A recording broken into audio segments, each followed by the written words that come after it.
yang lain itu sudah sama cepatnya dengan perkembangan teknologinya itu sendiri berjalan. Kalau kita terlambat merespon ya pasti kita akan ketinggalan. Bahwa hari ini di tengah-tengah banyak orang yang masih nganggur, banyak orang setelah selesai sekolah dia kebingungan mencari pekerjaan, ini kan dampaknya pasti sistemik ya. Jadi seseorang menjadi kepala keluarga ketika dia tidak punya pekerjaan, maka pertanyaannya bagaimana dia menghidupi keluarganya itu, menyekolahkan anak-anaknya. Bojonegoro itu hampir semua daerah itu jalan infrastrukturnya sudah bagus. Ini ada desa, infrastrukturnya belum terlalu bagus. Dia punya usaha barang-barang kuno, barang-barang lama itu.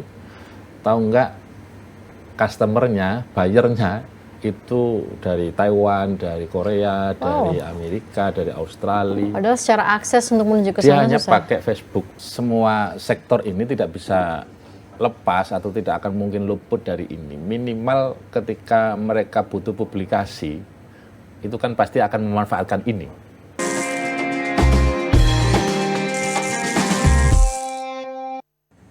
Assalamualaikum warahmatullahi wabarakatuh. Gimana kabarnya dulur-dulur Jawa Timur? Semoga semua dalam kondisi sehat walafiat. Dan kembali kita berjumpa dalam Jatim Channel Podcast DPRD Provinsi Jawa Timur. Dan pastinya pada momen kali ini kita akan berjumpa dengan orang yang sudah tidak asing lagi, khususnya untuk warga masyarakat di Dapil Tuban Bojonegoro.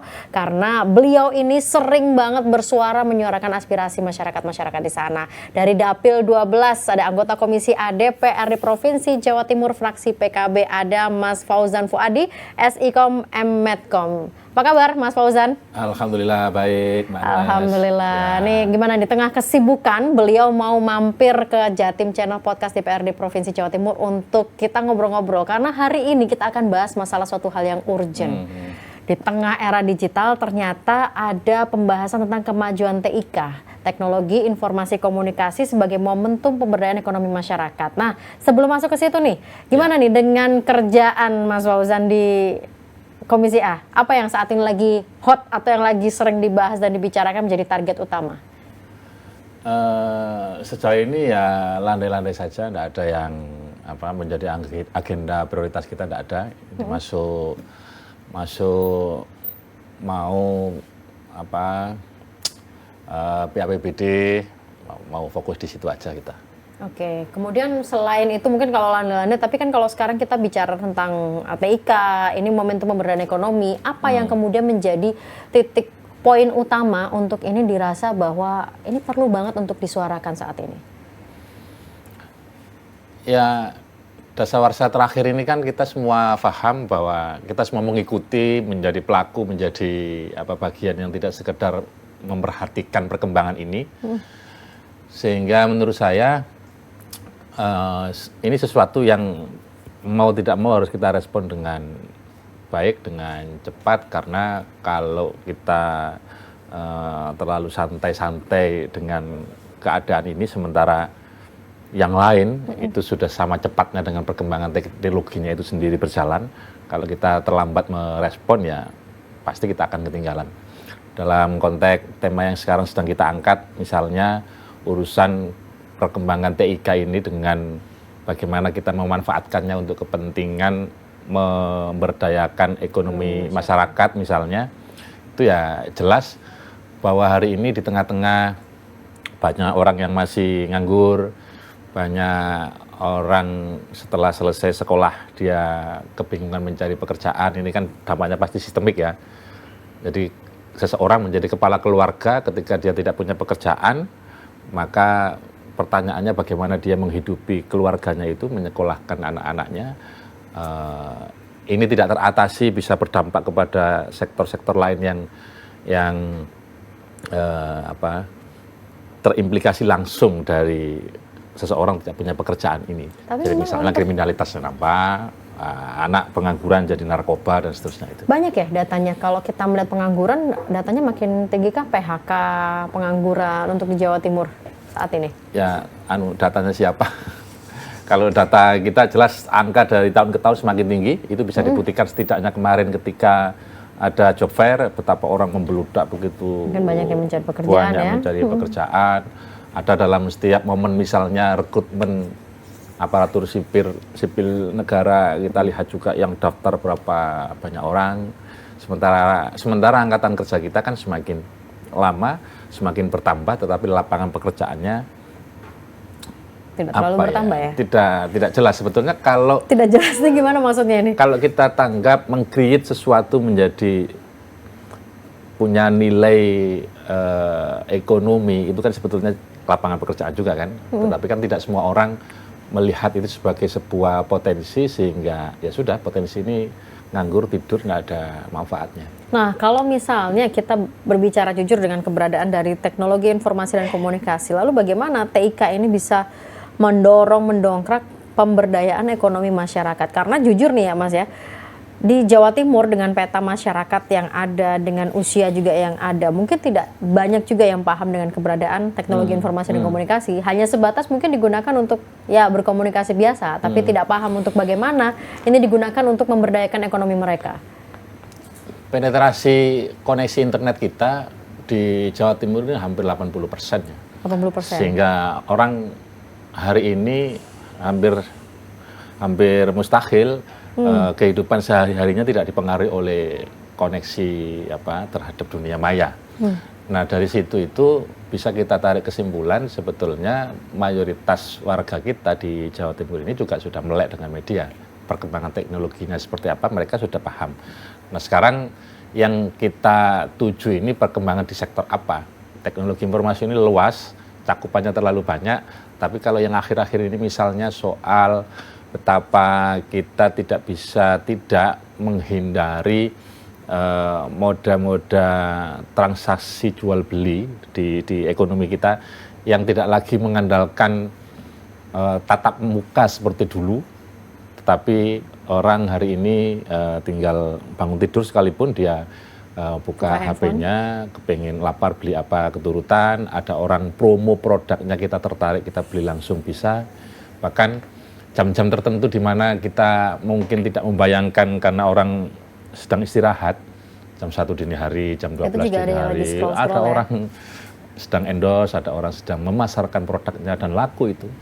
Testimoni dari beberapa pengguna e-channel ya yang memanfaatkan marketplace begini ini, itu dia justru rame-ramenya banyak orang check out itu, CO itu ya ketika di atas jam 12 malam, jam 1 malam. Mungkin karena tingkat rivalitas pelaku ekonominya berkurang sehingga. Dan itu biasanya dipenuhi oleh mereka-mereka dari range usia yang memang anak-anak muda yang bersahabat dengan era digital. Gimana kabarnya dengan pelaku-pelaku UMKM yang mungkin dari sisi senior begitu kadang-kadang ada kekurang pahaman untuk memanfaatkan TIK, Mas? Tidak ada sensusnya memang ya, tapi menurut saya yang mereka yang di usia senior sekalipun selama dia punya keterampilan teknis memanfaatkan teknologi ini dia bisa. Kalau kita sebut nama-nama pesohor, banyak kok nama-nama pesohor kita yang usianya sebetulnya usia ya dibilang muda tapi sebetulnya udah senior, bukan ya. 40 ke atas lah dia, tapi dia masih eksis di situ. Nah, justru kan PR kita adalah bagaimana generasi muda ini agar dia tidak ketinggalan dengan laju perkembangan teknologi yang sudah semakin pesat ini. Dia mau apa? Jangan-jangan dia hendak memulai sebuah rintisan ekonomi menjadi startup, dia belum sudah nggak pede dengan jumlah follower yang dia punya misalnya. Kan itu sangat mempengaruhi ya. Jumlah followernya berapa, kemudian dia mau live menjual barangnya di platform itu, kalau tidak ada yang lihat juga motivasinya berkurang. Itu kan pengaruh dari follower kan. Meskipun rezim ekonomi memanfaatkan sosial media hari ini, teknologi komunikasi ini, sampai dengan yang terbaru ada AI apa segala macam ini, itu menurut saya masih sangat dipengaruhi oleh algoritma yang kita sendiri tidak pernah tahu sistem coding-decoding ini apa sebetulnya. Faktanya kita oleh platform itu didorong untuk beriklan supaya algoritma itu berpihak kepada kita. Ya, sebagai penjual yang menawarkan barang begitu kan. Tapi nyatanya kita terus-menerus diminta untuk iklan, belum tentu itu berimplikasi langsung terhadap follower, terhadap viewer dan seterusnya itu. Ini kan sebetulnya ada faktor-faktor yang satu sama lain berkelindan erat, saling mempengaruhi. Tidak bisa sampai hanya iklan, tetapi kapasitas atau kualitas komunikasi mengajaknya, mempengaruhi orang, meyakinkan buyer itu dilakukan tidak maksimal, tidak baik, tidak menguasai ilmu pemasaran dan seterusnya. Hanya modal iklan, iya yang lihat banyak. Tapi diuntungkan oleh langsung, algoritma, tapi kan belum tentu langsung. Ibarat dari mata turun ke hati, yang itu nggak nyampe ke hati, cuma itu, dari betul. mata aja ya. Jadi kan semua harus saling berkolaborasi kan. Model-model pesohor, maaf kayak misalnya Pak Im Wong, dia live-nya tiap hari kan nyantai sekali, hanya lihat HP. Ini Mas Fauzan berarti salah satu pemirsa juga ya untuk menyaksikan live-nya. Ya banyak yang saya amati, misalnya termasuk Ruben Onsu, dia kan santai apa kayak setiap hari.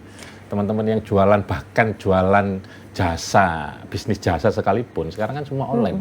Menawarkan promo umroh, promo wisata, traveling kemana, dia online juga.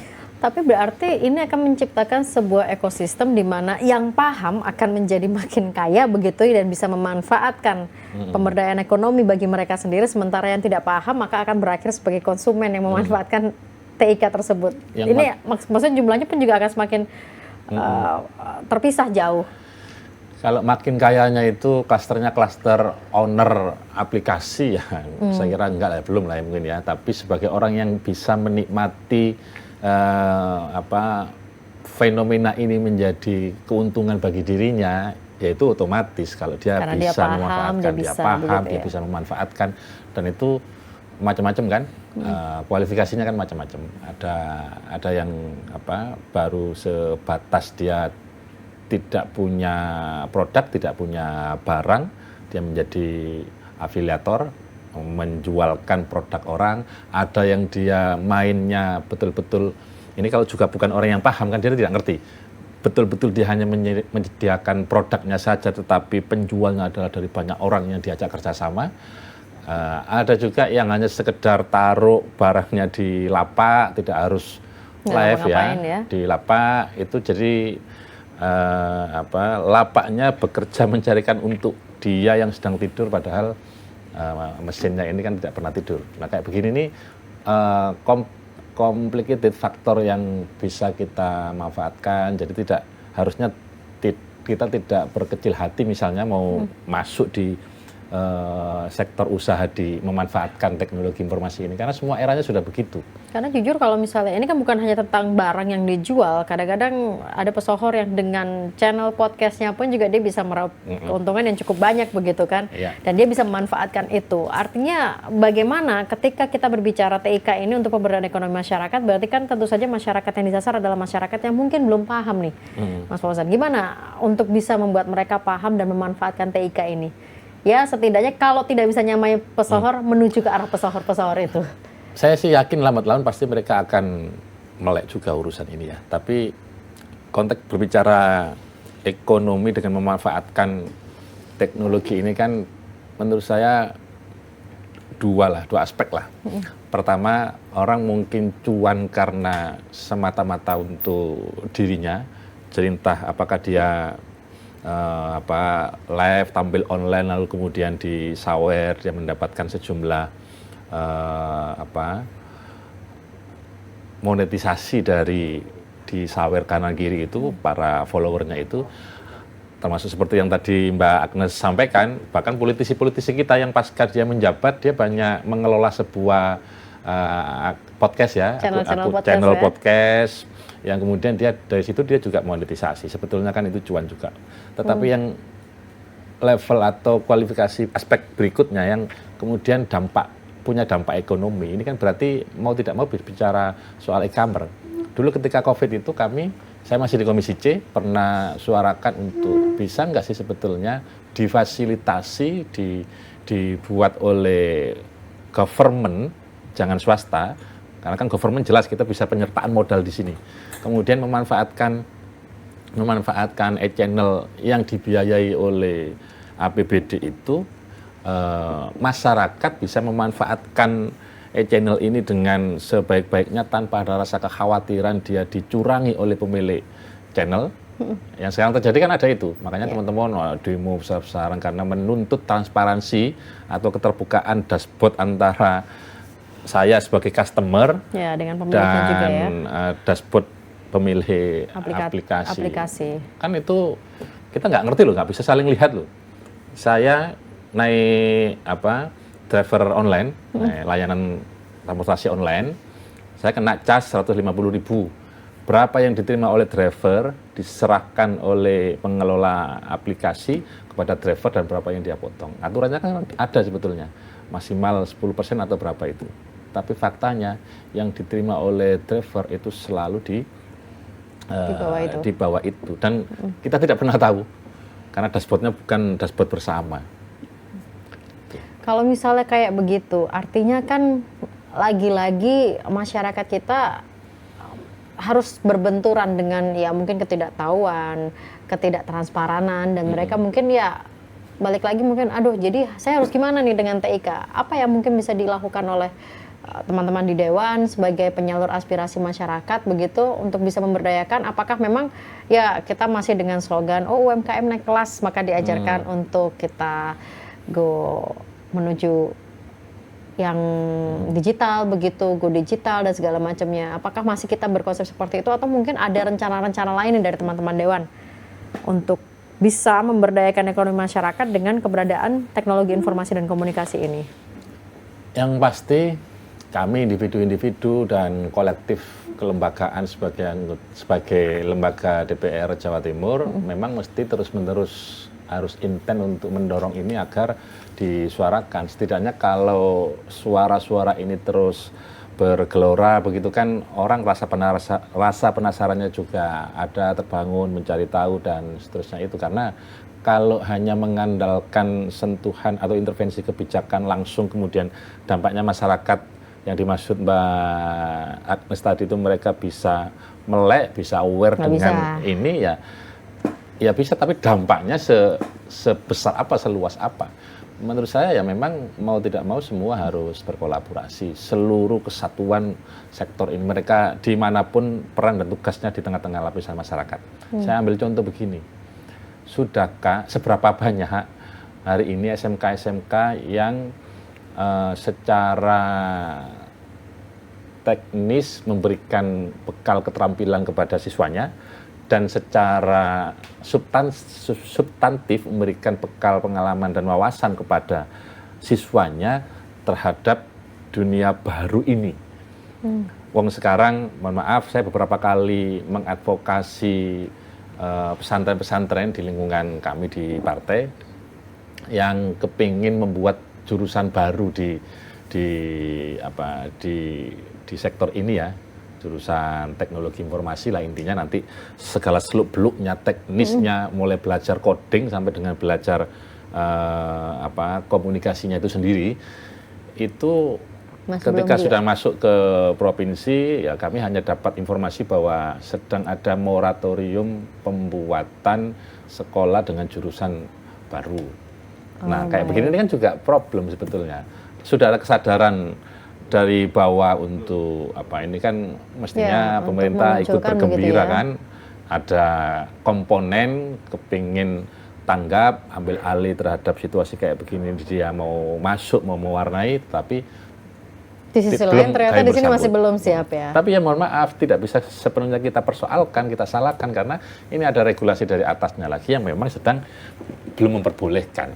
Jadi mereka di satu sisi tidak berani melawan melebihi kewenangannya. Jadi berarti memang dalam kondisi seperti ini, dalam posisi seperti ini ya kita sebagai masyarakat ya mau tidak mau memang harus jemput bola sendiri begitu untuk kreatif, sementara waktu kreatif begitu bola. Ya. Ya mohon maaf ini saya cerita lagi. Kayak misalnya Gosekdam di Blitar itu kalau misalnya kita cari tahu disiplin keilmuannya kan ya enggak pernah dia ada seluk-beluk di sini. Atau saya di Dapil itu ada Pak Yai Anwar Zahid, itu beliau di dalam setiap siar dia ngaji, ceramah, itu dia mesti live, dia di situ. Dan itu menjadi bagian dari pemanfaatan TIK ya berarti ya? Pemanfaatan iya, kemudian sekurang-kurangnya dia kan di situ memberdayakan beberapa orang untuk bekerja, mendampingi beliau di urusan itu. Tapi lebih dari itu kalau kita menyikapinya dengan menempatkannya sebagai sebuah inspirasi, betapa beliau-beliau itu ternyata juga memanfaatkan ini sebagai sebuah sarana untuk meningkatkan dakwahnya, yang di situ juga bernilai ekonomi, itu bernilai ekonomi juga itu. Ada yang langsung cuan, belum cuan dari, jadi dia bisa langsung cuan dari monetisasi dari tayangan channelnya, monetisasi dari saweran, monetisasi dari endorsementnya, monetisasi dari banyak ya. Juga marketing dari orang yang semula kepengen ngundang yai tapi kebingungan. Berarti dia bisa, kita memang kembalinya ke personal masing-masing berarti ya. Kan tadi kreativitas itu. Ya, kreativitas itu yang kemudian memunculkan bagaimana kita bisa memanfaatkan TIK itu tadi. Tapi sekali lagi sama halnya juga kalau pemerintah yang ambil alih, adakah manfaatnya? Ya pasti ada, tapi apakah seberapa luas dampaknya? Sama dengan perorangan-perorangan tadi itu. Makanya kalau ini berkolaborasi menurut saya ya akan lebih nendang lagi. Kunci kolaborasi, Mas Fauzan, monggo sambil kita rehat bisa menikmati minum dulu. Ini rehat ya? Karena enggak, rehat minum sebentar maksudnya. Iya. Tapi nggak apa-apa, jangan dipotong biar alam ya. Tapi gini Mas Fauzan, artinya ketika kita berbicara berkolaborasi, kolaborasi seperti apa? Karena pondok pesantren, mungkin tadi Mas Fauzan sempat menyebutkan pondok pesantren. Ada yang juga secara kreativitas mereka pun juga memunculkan OPOP dan juga berkolaborasi dengan pemerintah, begitu kan. Nah, apakah itu masih bisa berjalan dengan baik atau justru ya pemerintah mendorong sedikit, selebihnya adalah full motornya adalah pesantren dari mereka sendiri? Gimana itu? Ya memang idealnya kan begitu. Kalau ketergantungan terus-menerus terhadap langkah-langkah kebijakan yang diambil oleh pemerintah, kan faktanya pemerintah tidak hanya ngurusi satu kelompok tertentu.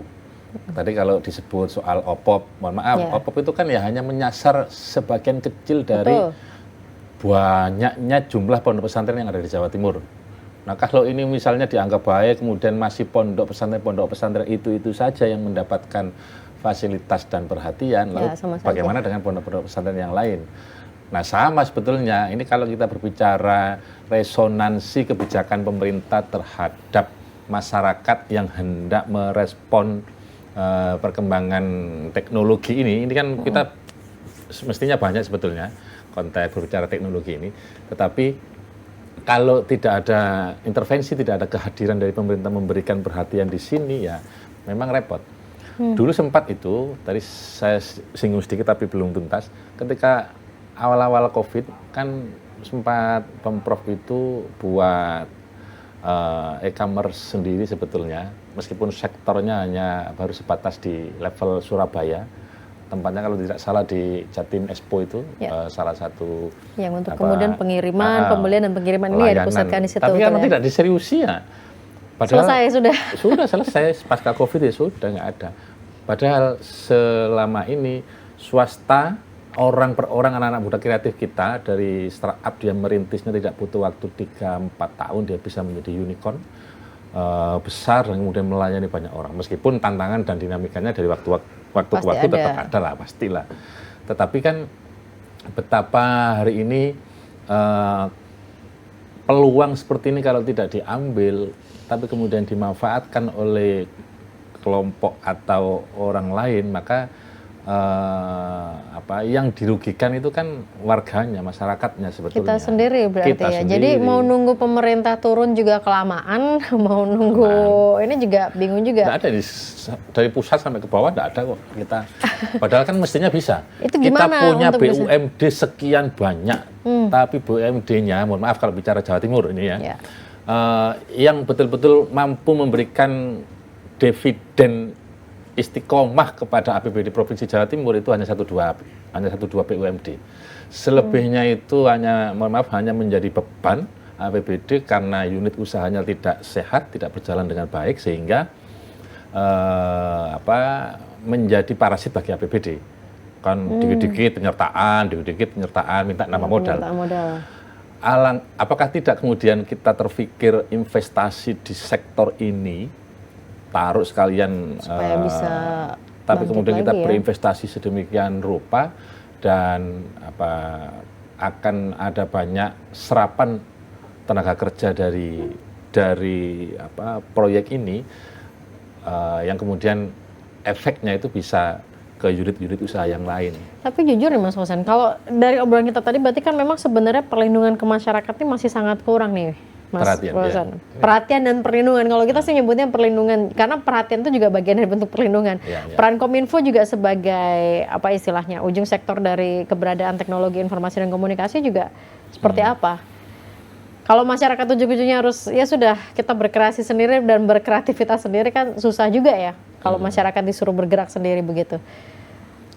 Kalau kita punya anak bayi itu kan tetap didampingi, tapi sudah agak ngerti. Nah ini masalah siapa yang dampingin nih? Ya pemerintah kan. Kalau kita punya anak bayi itu kan kita dampingi di usia-usia tertentu sampai dengan usia tertentu masih disusui dan seterusnya. Tapi kan proses menuju tumbuh dewasa ini tidak mungkin kan terus-menerus anak ini dikempit apa istilahnya ya disusuin terus begitu ya, harus sama ini lah. Sebetulnya masyarakat kelompok ini kan macam-macam komponennya banyak. Simpul-simpul ini ada pendidikan, simpul pendidikan ya, ada simpul-simpul kelompok organisasi, ada masyarakat pesantren, masyarakat pedesaan, macam-macam. Yang penting adalah dimulai saja kan. Kalau tidak. Dan itu sudah terlihat belum dimulai saja itu? Ya. Masyarakat secara umum yang bisa menilai nanti harus undang masyarakat dulu dong ke Jatim Channel Podcast bisa pandani nanti diskusinya karena kemarin PKB kami ikut mencalonkan, tapi ini soal lain nanti bisa dianu. Jadi sejauh ini saya belum melihat.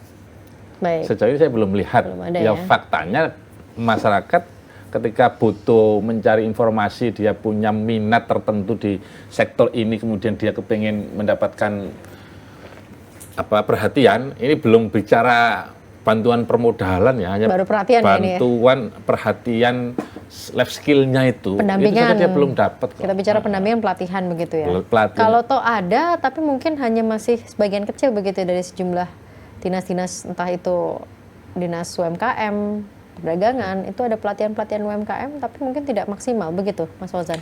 Nanti gimana di Dapil mungkin? Kalau di Dapil saya jelas nggak ada. Oke, baik.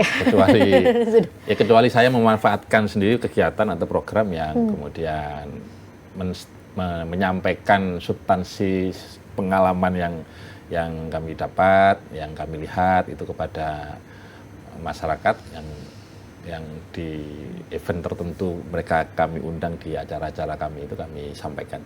Itu yang sebatas bisa kami lakukan, tetapi sebetulnya kan ternyata nggak mudah juga. Kita melakukan pendampingan begini ini nggak mudah juga, meskipun sukses story-nya itu sudah banyak sebetulnya mereka lihat. Saya masih belum tahu persis juga problemnya apa. Apakah mengawalinya atau memang gapteknya atau proses mereka menyerap pengalaman di sini masih butuh waktu atau bagaimana, saya nggak ngerti. Padahal di lingkungan dia sendiri sekalipun praktek-praktek pemanfaatan teknologi informasi ini untuk kepentingan mereka bangkit secara ekonomi, mereka berdaya secara ekonomi itu sudah mereka lakukan. Mereka, saya tanya, apakah di lingkunganmu ada orang yang biasa hari-hari itu menerima paket kiriman dari nggak tahu dia belanja di mana. Dari e-commerce-nya ya. Di Bojonegoro ada sebuah desa yang sangat-sangat terpencil. Bojonegoro itu hampir semua daerah itu jalan infrastrukturnya sudah bagus. Ini ada desa infrastrukturnya belum terlalu bagus. Di sebuah kecamatan di Tambakrejo, tempat saya di sana. Itu dia punya usaha barang-barang kuno, barang-barang lama itu. Tahu nggak, customernya, buyernya itu dari Taiwan, dari Korea, dari Amerika, dari Australia. Padahal secara akses untuk menuju ke sana dia hanya pakai Facebook. Dia masih sangat kolosal karena dia Facebook itu kan sudah jauh-jauh hari kan, sudah lama lah. Setelah itu dia posting di story WhatsApp-nya, masih belum beriklan, masih belum menggunakan cara-cara yang kebanyakan penjual-penjual kita lainnya yang memanfaatkan ini itu dia lakukan, tapi dia masih bertahan di situ. Nyatanya kalau saya tidak lihat sendiri kan tidak percaya ya, istilahnya beberapa kali dia posting tamunya langsung datang. Awalnya atau kebanyakan itu dari Jogja, dari Bali datang. Tapi ini ada yang dari luar negeri juga ya? Situ. Artinya ini mau ditarik kesimpulan apa? Ini loh daerah yang secara akses internet mungkin tidak terlalu bagus, tapi nyatanya bisa. Kemudian bicara pasar, nyatanya juga pasar internasional, pasar bukan pasar lokal. Yang lokal banyak.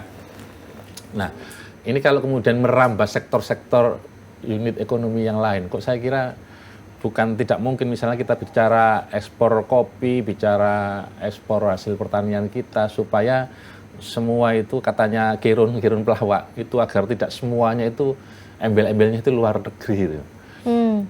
Katanya Kirun ini guyonannya kan ada hanya gula yang embel-embelnya itu lokal, gula Jawa. Lainnya kan mulai apa namanya pepaya Thailand, durian apa. Pokoknya ada unsur luar negerinya ya. Luar negeri. Katanya Kirun ada, tapi yo gak menarik pisan gula Jawa katanya.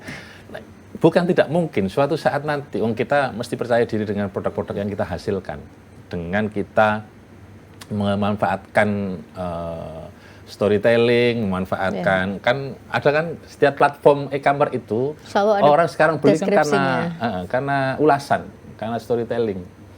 Jadi kalau misalnya kita bingung apa sih yang harus dijual loh, kenapa kebingungan apa yang harus dijual? Wong kita bangun tidur, umpama kita orang kampung sekalipun lihat daun pisang.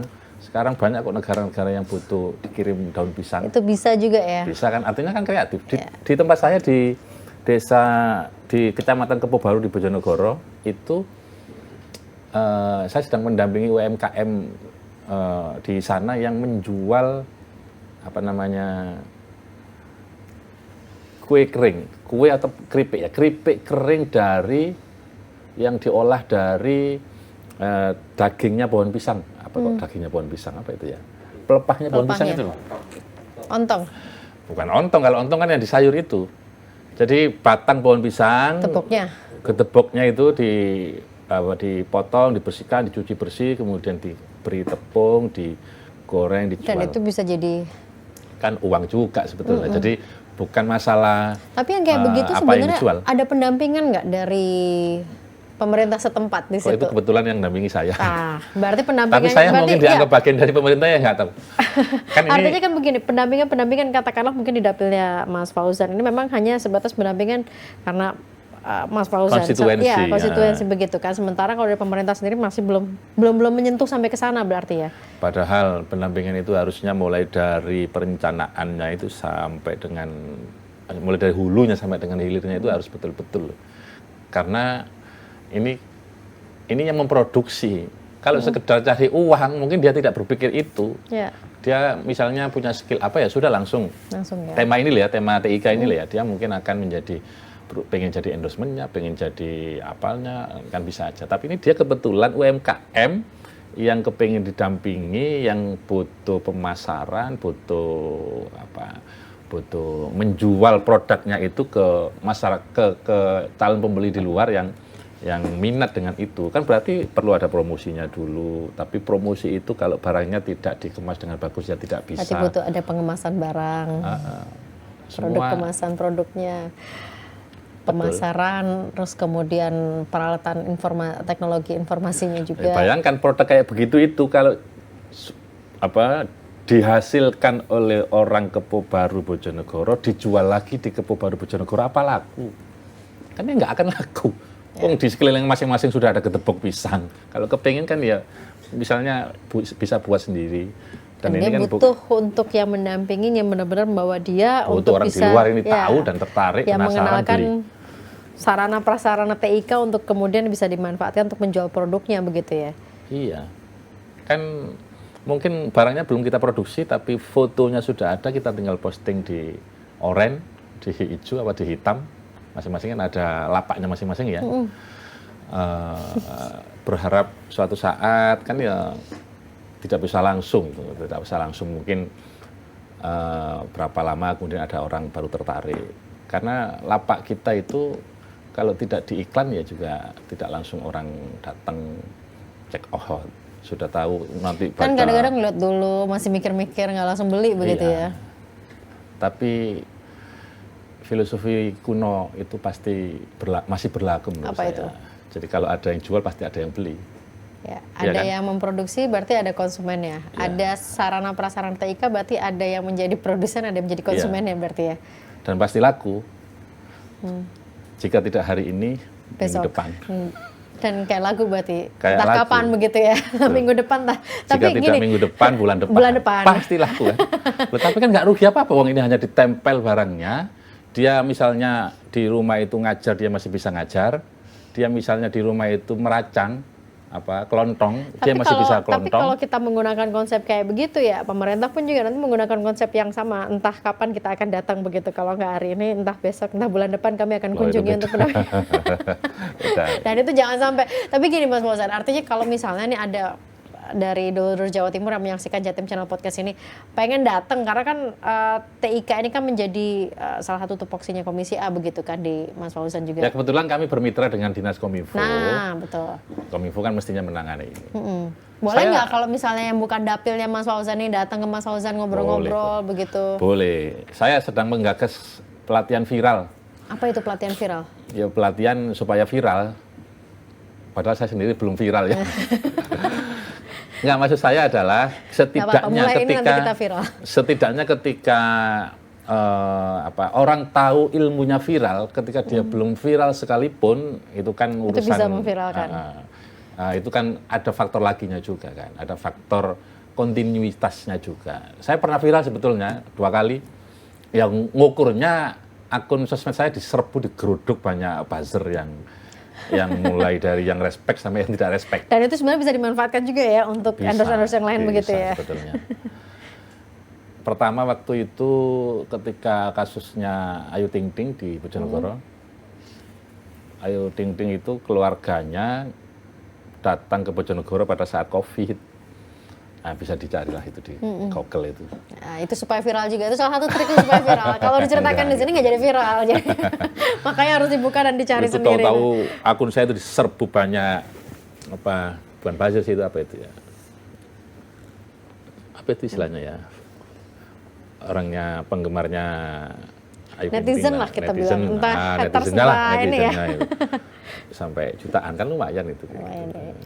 Ya, tapi boleh lah sesekali kalau misalnya kita ada Jatim Channel Podcast begitu kan dari Provinsi Jawa Timur ya mungkin dengan kerjasama dengan Kominfo, produk-produk UMKM boleh juga mejeng di sini kayaknya juga itu bagian dari pemanfaatan TIK nggak sih? Boleh. Bisa ya? Bisa kan? Bisa, sangat bisa. Sangat bisa ya. Nah, berarti apa yang kemudian dari sekian banyak obrolan kita pada kesempatan kali ini, apa yang kemudian menjadi pesan ataupun juga mungkin ide dan gagasan dari Mas Fauzan ke depan, khususnya mungkin buat pemerintah untuk mendampingi masyarakat. Kalau buat masyarakat kayaknya kalau soal kreativitas sudah gak kurang-kurang lah. Kadang-kadang mereka lebih kepada menunggu nih, pemerintah bisa apa untuk masyarakat. Nah, kira-kira gimana nih dari Mas Fauzan? Ya, pemerintah semestinya tidak hanya membebankan ini kepada Dinas Kominfo untuk merespon yang sudah ada ya.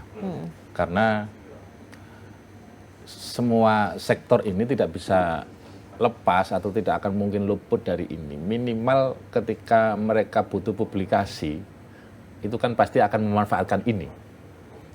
Nah, tergantung nanti platform apa yang dimanfaatkan, tergantung nanti misalnya harus menggandeng siapa pihak ketiga sebagai tokohnya, sebagai artisnya lah ya. Kalau kita sedang mengendorse sesuatu itu kan pasti butuh talent di situ yang digandeng untuk mempromosikan. Jangan hanya mengandalkan langkah-langkah instan, misalnya sedang ada event butuh apa, kemudian dipanggil nih UMKM-nya dipanggil nih. nih. Dekorasi, dipanggil, pameran. Jadi ya problemnya nggak akan pernah tuntas. Nah ini kan semua stakeholder menurut saya butuh. Publikasi itu semuanya butuh. Di Sekwan, di tempat kami ya butuh kan pasti otomatis. Saya sebagai anggota butuh publikasi. Makanya sekarang kemana-mana didampingi teman-teman yang bagian menyiapkan, memproduksi konten itu kan juga bagian penting yang mau diarahkan ke sana. Tapi kalau misi dagang Mas, sorry memotong, misi dagang yang sering diselenggarakan oleh pemerintah itu kira-kira ngefek nggak sih misi dagang itu? Atau ya kembali lagi itu hanya di circle-circle tertentu saja yang masuk di situ? Jawab nggak ini? Kalau rumusnya ditanya, jawab dong. kos yang dikeluarkan, kalau rumusnya kos yang dikeluarkan dengan dampak yang bisa dirasakan secara langsung, menurut saya memang belum sebanding. Masih belum sebanding ya? Tapi ada, dampaknya pasti ada lah, nggak mungkin nggak ada. Saya beberapa kali dapat cerita misalnya untuk misi-misi dagang tertentu ke luar negeri yang itu kan pasti kosnya tinggi. Misalnya mau promo kopi lah, kopi dari Jawa Timur kan banyak, atau promo produk-produk lain pertanian di kita, ya tetap banyak. Tetapi kontinuitasnya setelah misi itu selesai, kalau kemudian tidak ada yang memfollow up, ya hilang sudah. Baik. Jadi ya sama sekali untuk tidak mengatakan nggak ada dampaknya. Ada kecil dampaknya. Sekali dampaknya. Kalau tapi mau harus ada diinisiasi oleh swasta, malah lanjuti. menurut saya jauh lebih akan efektif. Kolaborasi berarti ya? Kolaborasi. Misalnya di Prancis itu kan ada festival-festival apa itu? Paris, apa itu istilahnya? News Week, apa itu? Kan ada itu. Ya, yang rutin Fashion, itu ya, Fashion Week. Fashion Week. Nah, itu kan bisa, misalnya kita yang menyediakan barangnya itu kan mesti ada. Itu tidak hanya yang terdaftar, produk-produk fashion yang terdaftar yang kemudian di sana dianukan itu ya, di fashionkan itu, bukan. Itu di sepanjang jalannya di luaran itu kan juga ada Fashion Week dadaan, ada apa catwalk dadaan gitu, apa itu istilahnya itu, yang orang jalan itu yang model ini di ya. luar itu dadaan, yang juga peminatnya yang lihat itu juga banyak. Kemudian di situ di konten kan terhubung ke semua ini kan, ke semua mata yang memandang ke sana. Dan di situ tempat jualan juga ini ya. ada algoritma kan. Kalau sudah algoritma itu, pernah nggak kita ini memikirkan sesuatu, tahu-tahu pada saat kita buka sosial media, ya sering Mas, tahu-tahu loh ini sudah muncul di situ. Tadi tak batin kok sekarang sudah keluar. Apakah itu algoritma atau saya nggak ngerti, tapi pengalaman kayak begini kan semua orang pasti akan punya kan masing-masing. Apalagi algoritma itu nyata. Sekali kita terhubung dengan kode isu tertentu di sosial media, itu suatu saat akan pasti akan terhubung ke sana, akan ngeling ke sana. Baik. Tapi mudah-mudahan dari obrolan ini ya tadi memang PR-PR pemerintah untuk menindaklanjuti dari setiap kegiatan-kegiatan itu sangat penting begitu ya. Dan mungkin kita berharap Mas Fauzan juga bisa mengawal dengan baik apa yang menjadi tugas-tugas pemerintah. Terlebih lagi juga terus mendengarkan aspirasi masyarakat nih Mas. Karena ya itu tadi, kadang-kadang kita paham teknologi informasi komunikasi, cuman seringkali kita ini nggak paham Mas, gimana mau menindaklanjuti. Niat ada, di pikiran ada, tapi kadang-kadang eksekusinya susah nih Mas. Dan itu sangat-sangat butuh peran pemerintah Mas. Kadang kayak saya ini ya, saya bisa bercerita provokasi kemana-mana, tapi terhadap kemampuan teknisnya TIK itu sendiri yang di situ menuntut skill ya, saya juga nggak ngerti. Itulah kuncinya. Produksinya misalnya kita butuh ya. Kolaborasi berarti ya. Paling hanya mengandalkan satu platform apa itu, CapCut. Wah, itu andalan nggak karu-karuan. Jadi mau produksi pasti pakai itu. Itu kayaknya dulu Jawa Timur juga banyak yang pakai itu deh untuk bikin konten itu. Iya kan, potong, disambungkan, selesai. Ini dari sisi produksinya loh, itu pun sendiri kompleks, banyak varian menu tampilan yang kita kalau nggak adaptasi, buka-buka itu belum, kita juga sudah paham tapi sudah capek apa sekarang, saking banyaknya. Ya mudah-mudahan nanti next di Jatim Channel Podcast berikutnya kita bisa berkolaborasi dengan banyak pihak begitu ya, dan mungkin juga siapa tahu nanti ada momen-momen tertentu nih, ada barang-barang UMKM juga nih untuk di display di sini kita pasarkan. Jadi kita nggak cuma ngobrol nih, tapi kita juga memasarkan barang-barang UMKM dari teman-teman Dewan kan, itu juga menjadi pemasaran yang luar biasa. Terima kasih banyak Mas Fauzan. Terima kasih luar biasa, mudah-mudahan menjadi insight nih buat dulur-dulur Jawa Timur semuanya, dan pastinya khususnya untuk pemerintah, karena Jatim Channel Podcast ini tujuannya adalah untuk bisa bersuara untuk mengawal apa yang menjadi kebijakan dan pelaksanaan pemerintah semuanya. Sekali lagi terima kasih, kita ketemu di lain kesempatan, semoga bermanfaat. Wassalamualaikum warahmatullahi wabarakatuh. Terima kasih banyak Mas Fauzan. Sama-sama.